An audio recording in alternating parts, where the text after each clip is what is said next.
When you like Ventura TV Appliance on Facebook, it's nice. But when you love the Whirlpool appliances we deliver, it's even better. Our website is cool, and it's a good place to start, but you really should touch the merchandise before you buy. Touch the new Whirlpool Ice Collection. It offers a modern style made to create an inspiring kitchen experience. Save big on this Whirlpool Black Ice or White Ice kitchen. Come into Ventura TV Appliance and touch the merchandise today. Hi, I'm John Malos. Welcome to this live edition of Connect with Me on the showroom floor at Ventura TV on this Monday morning. It's on the air, off the presses, and the return of The Tonight Show in New York City. The new host tonight, Jimmy Fallon, debuts. It's February the 17th. It's on the air, off the presses, 436 MeTV. Option 11 will have our media expert in the house today. Turn down the sound if you call in. We're back in a moment.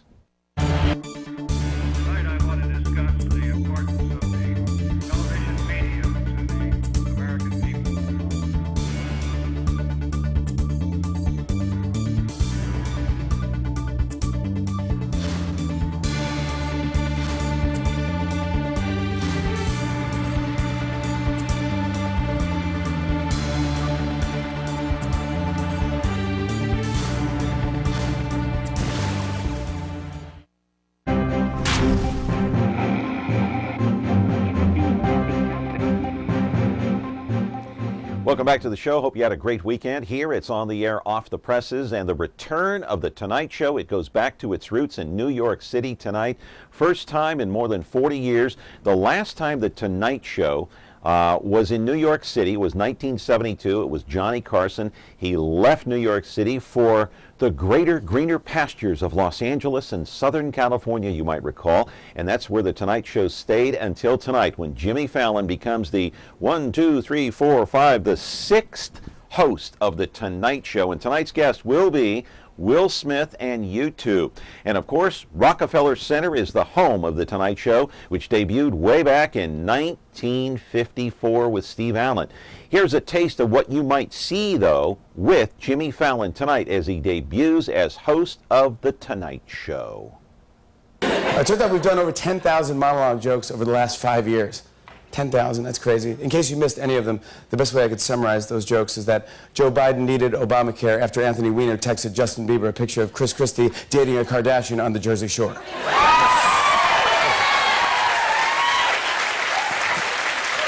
with Rob Ford. That's right, over 10,000 monologue jokes, almost 2,000 sketches. And there are some other late night stats that are pretty impressive as well. Questlove has shaken his head 342 times. 343. Higgins has made 768 inappropriate jokes. 769.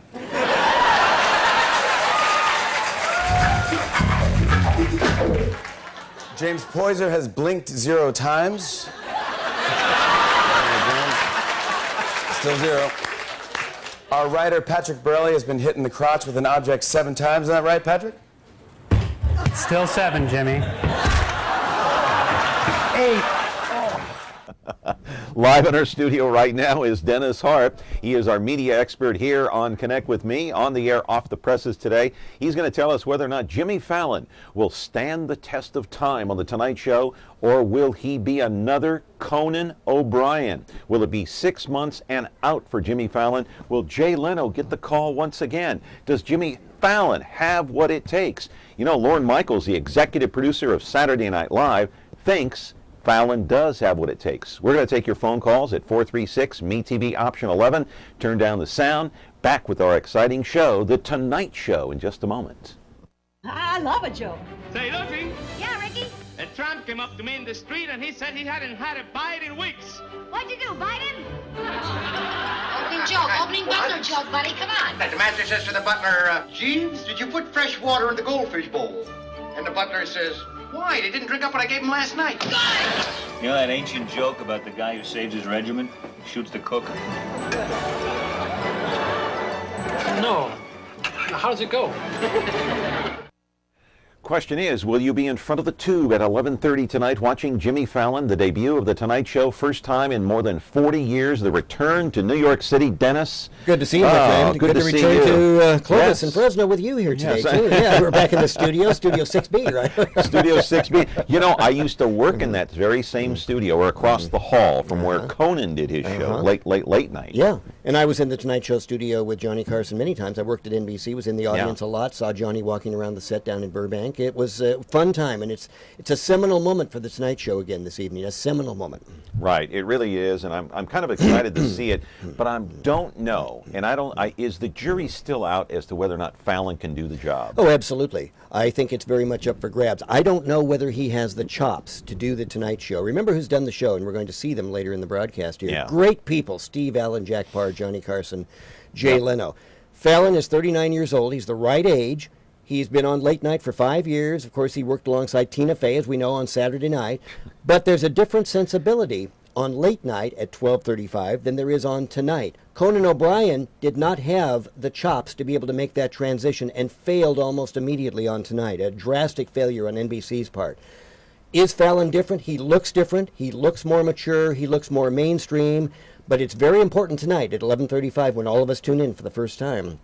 Very important that we recognize it as The Tonight Show, not something new or different. The Tonight Show is not broken. It's number one. Jay Leno left it number one. Doesn't need a fix-over. It's going to be interesting to see how Fallon adapts to the hour earlier tonight.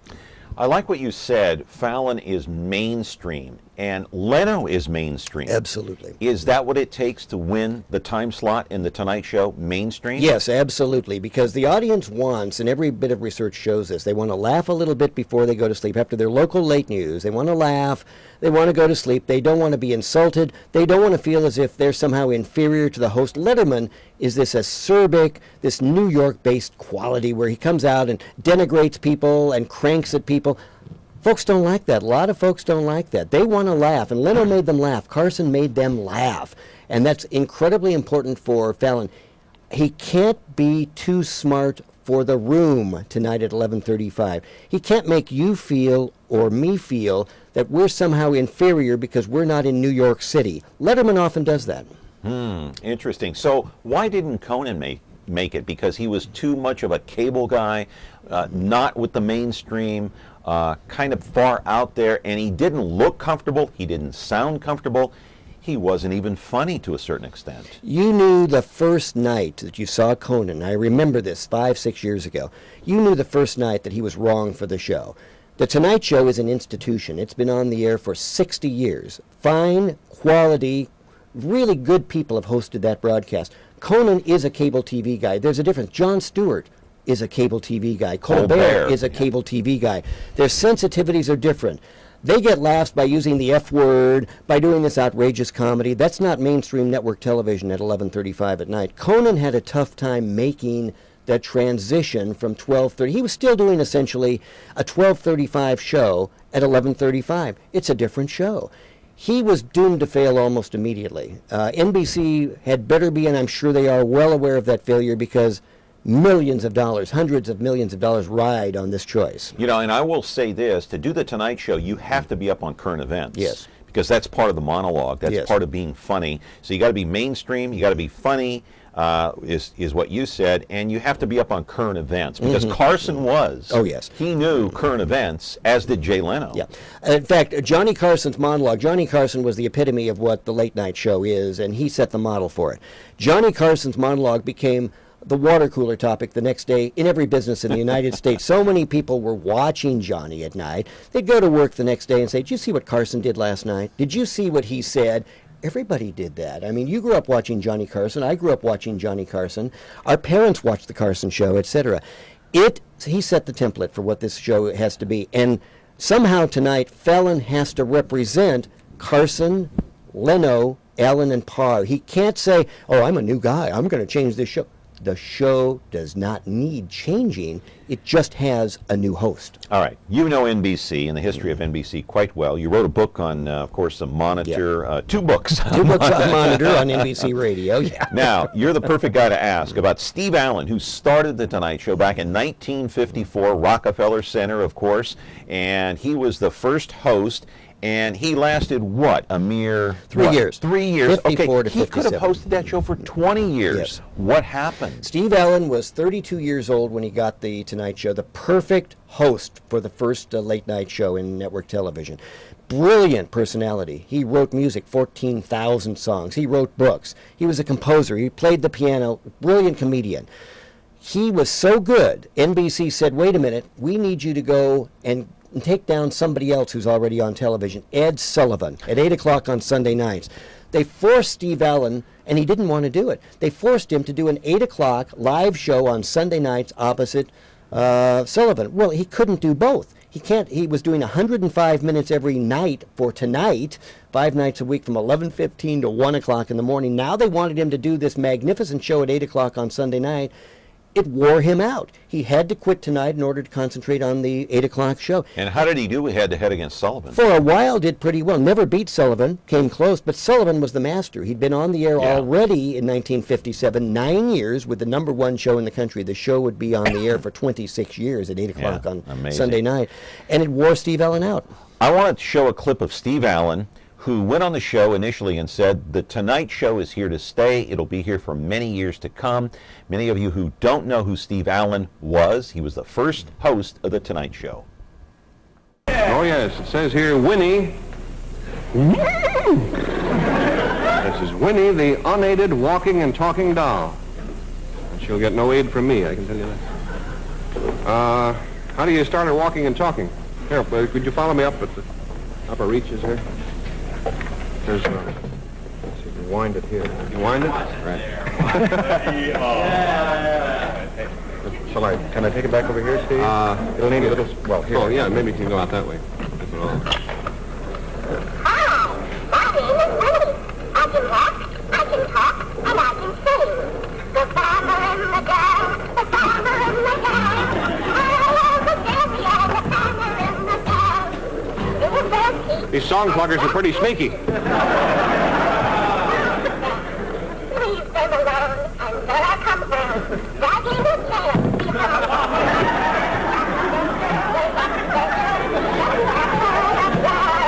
Will she fall off the cliff? Jack Armstrong will save her.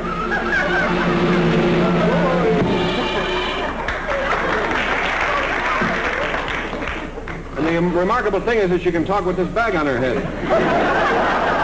I dare say there's not a man jack of us alive today who could do a thing like that. Hello there. Pete, where do you wind her up?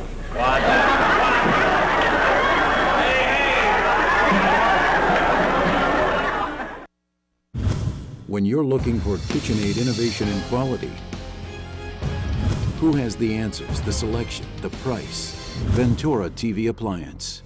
With billions in nationwide appliance buying power, more than Home Depot and Best Buy combined, will help you save.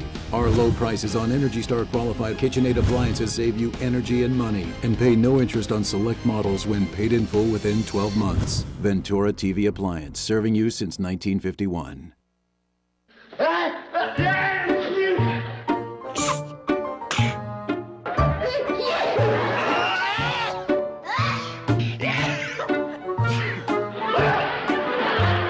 From now on, when I sneeze, I'll try to sneeze more friendly.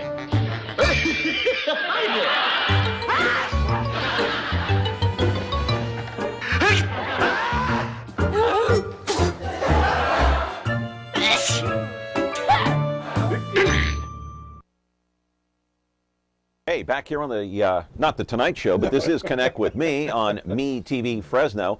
Anyway, fighting some allergies. You have allergies here in the Valley? Oh, absolutely. Yeah, they kill me sometimes I have these hacking attacks, even on the show. People know that. Anyway, Steve Allen, a tremendous talent, the first host of the Tonight Show, no question about it. I can see why NBC wanted him. Yes. But you can't do both. He was burned out. Burned out. Get burned out? Yeah. All right, and then Jack Parr took over. Yep. Jack Parr, a funny guy. So tell the story, Dennis. This guy, he did the Tonight Show, then he quit, then he came back. What happened, and why did he quit the first time? Well, Jack Paar took the show in 1957, did a brilliant job. Different from Steve Allen. He was a brilliant conversationalist. Allen was too, but he wanted to do a slightly more serious show. Still had the comedians on, still had the wacky things going on, but he wanted to do authors and people who had, William F. Buckley was a frequent guest, and he was very emotional. Paar was an emotional guy. So in 1960, he did a monologue, and he was a good monologist, did a monologue about a WC, water closet, a code word for toilet. The NBC censors, now this is 1960, thought that was unacceptable. They cut that joke from the show when it aired on the West Coast. He was so outraged by the cutting of it, he quit on the air the next night. He literally, and Hugh Downs was his announcer, he literally stunned Hugh Downs, walked off the show and said there has to be a better way to make a living than this. 1 month later, after he'd been flying around the world and he was a national story, magazines, newspapers, came back on the show, said, you know, a month ago I said there has to be a better way to make a living than this. Well, I looked, and everybody breaks up. Everybody breaks up. We do have a clip of that, and I do want to show Jack Paar. And tonight, or actually today on the Connect With Me show here on MeTV Fresno, we're kind of reminiscing about the Tonight Show and all the previous hosts prior to Jimmy Fallon, including your guy, Conan O'Brien, who failed after 6 months. But take you back to 1960, and Jack Paar quit, then came back. There must be a better way of making a living than this. You have been peachy to me always.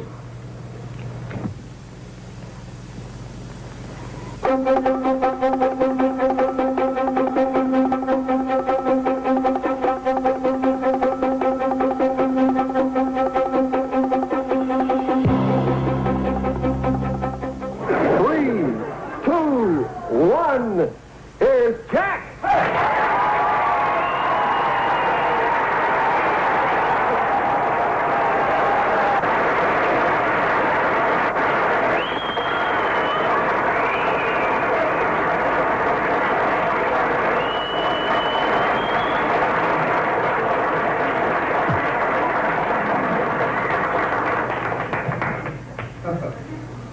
As I was saying before I was interrupted,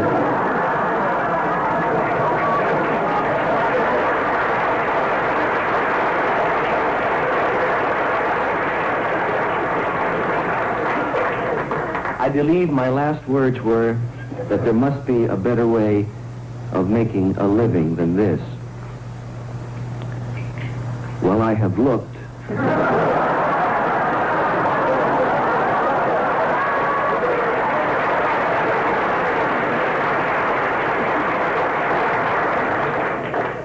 And there isn't.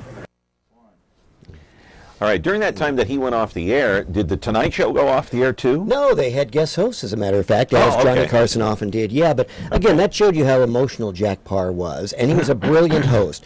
He also could have done it for a number of years, but got worn out doing 105 minutes a night. Remember, they started at 11:15. There were 15-minute newscasts in those days. Yeah, until 1 in the morning. Until 1 a.m. So he left tonight in 62, and he got a Friday night show from 10 to 11 o'clock called The Jack Paar Show, which lasted for several years. And then he retired for a short time from broadcasting, but he was the second brilliant host of Tonight, different from Steve Allen, but equally as qualified to do the show. Yeah, funny. He had funny one-liners. He did. He didn't expand a lot, but whatever came out of his mouth was funny at the time, of course, and it's funny today. Now, you mentioned Hugh Downs. Is that where Hugh Downs began his broadcasting career? On The Tonight Show? Well, no, actually. He was kind of a sidekick, like Ed McMahon was to Carson, right? Yeah, he was, and of course, the first announcer for Tonight, Steve Allen's announcer, was Gene Rayburn. Many people forget that. Okay. And Skitch Henderson was his band leader. Jose Mellis was Jack Parr's band leader. Hugh Downs was the announcer. Downs had come over. He had a radio career, and Pat Weaver, the president of NBC, brought him over to do the home show with Arlene Francis on NBC television and monitor on NBC radio. So in 57, he'd already been doing that, and he was tapped to do Tonight. with Jose Malice and Jack Parr hosting the show there. And Downs, of course, went on to host Concentration, The Today Show, many other shows for NBC. Yeah, it's amazing to me, though, that Allen and Parr just didn't focus on that one show. And I knew you told the story about Steve Allen and why. Right. But it's you know, it just shows you, again, you can go back to 1954 and focus on the mistakes that the NBC executives made with Steve Allen. Yes. And look at the mistakes of today. Yes. With Conan O'Brien and Jay Leno, and who knows if this is a mistake. We have a call. Good morning, you're on Connect with Me. Hello, caller? Yes. You're on the air, go ahead. Yeah, John and Dennis, I would like to know, why did Johnny Carson leave New York to go to L.A.? It's a great question, and I think, if I'm not mistaken, this is my friend Mark Holsty of KMJ Radio. Am I right? You're right, Dennis. Hey, Mark. Enjoy. I thought I recognized that voice. Worked with Mark for many years on KMJ. It's good having you call. Thanks for watching. Yeah, Johnny did The Tonight Show for 10 years from Studio 6B, where it's coming back tonight. But he decided two things. It was a lifestyle decision for Johnny. He liked the West Coast. Remember, he had taken Tonight to the West Coast several weeks a year during the first 10 years that he was in New York. And he decided he liked living there, and also he thought the star base was a little bit deeper out there. He could get movie stars, television stars, a little bit easier in beautiful downtown Burbank, which is a few miles away from downtown LA, of course, than he could in New York. He had grown up in the area. He'd grown up in the Midwest. Johnny Carson was a Midwest type guy, obviously, Nebraska, Iowa, etc. Right. But he loved the LA lifestyle. He loved the idea of the weather, the tennis, and all of this. And it was a big move. It was a traumatic move for Tonight, going to Burbank, California. And of course, Johnny joked about it. It was big news back then, Dennis. The biggest news. They were losing a big deal in New York City, losing Tonight, just as it's a big deal going back. But mostly lifestyle, Mark, and mostly because he thought the star base was deeper out in Hollywood than it was in New York City. That's right. We're going to talk more about Johnny Carson coming up, and Jay Leno, and then we'll talk a little bit more about Jimmy Fallon. 436 MeTV option 11. Do turn down the sound. Hey, let's call in. Get your comments. Get your feedback on what's going on with The Tonight Show. Back in just a moment. Ventura TV Appliance Center. We're the save energy, save time, save money place. The Energy Star qualified #1 rated high-efficiency Cabrio from Whirlpool Place. You heard right. Right now, save big on select Whirlpool Cabrio laundry pairs and pay no interest when paid in full within 6 months. At the hometown low price, think outside the big box place. Since 1951, Ventura TV Appliance Center. We're working hard to be your place.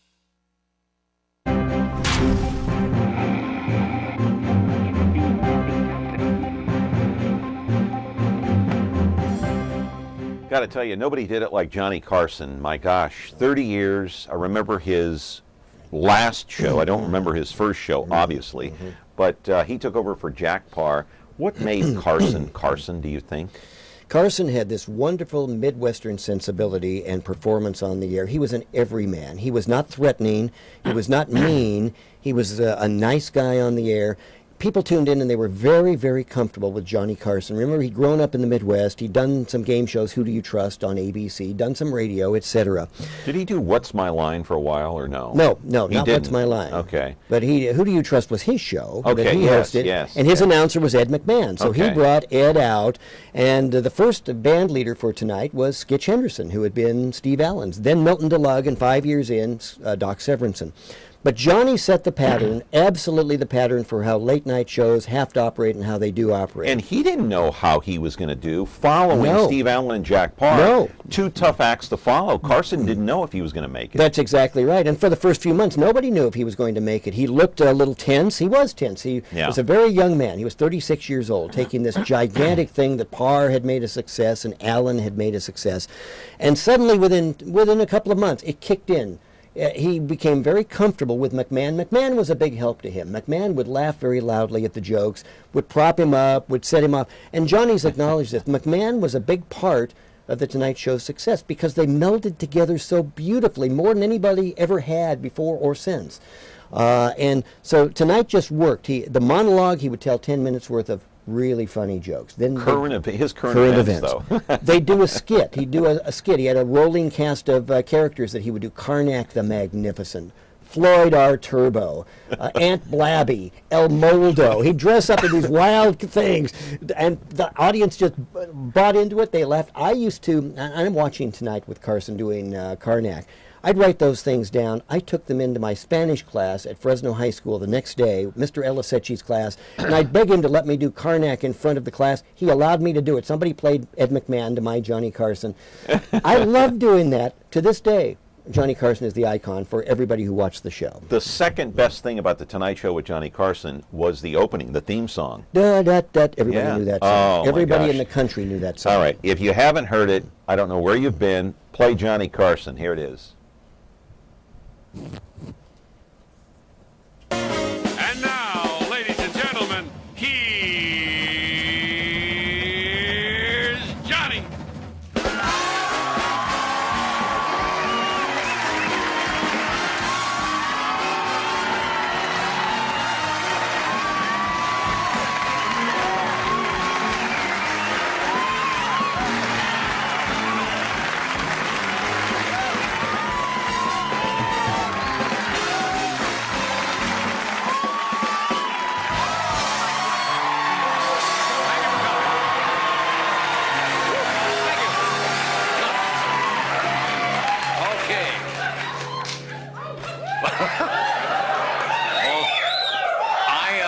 You just want to get this over with so you can get back to the mall, don't you? Oh, you're in a nice mood tonight. Have you been out? No, you don't do your shopping yet. Have you been in one of the shopping malls at all?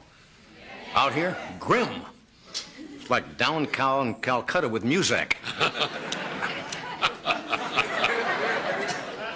Tell me you don't miss that. I just miss it so much. Everybody misses that. The music, Yeah. McMahon, Severinsen. I mean, if you could wind your clock back to The Tonight Show with Johnny at his prime, you would do it because nobody ever did it better than Johnny Carson. Yeah. I mean, he was the guy everybody went to bed with at night, okay? I mean, it was incredible how many people, 20 million people watched that show at 11:35 at night. We're short on time. I do want to show Jay Leno just a little bit, but before we do that, I just want to say two of the episodes of Carson I remember the most. Him and Burt Reynolds pouring, shaving cream down each other's pants. And then when Don Rickles hosted, and he took his cigarette box, and Carson went up and he walked into the next studio. Right. He got up and was mobile, walked into the next studio and chewed out Rickles for breaking his cigarette box. Well, remember the classic Tonight Show thing where Ed Ames, who was playing the part of an Indian on the Daniel Boone Show, was on with Johnny in New York, throwing the axe at the target of a man, and the axe happens to hit the guy in the crotch. The longest sustained laugh in the history of The Tonight Show. Running short on time. Got a minute clip on Jay Leno. Let's run it before we run out of time. Of course,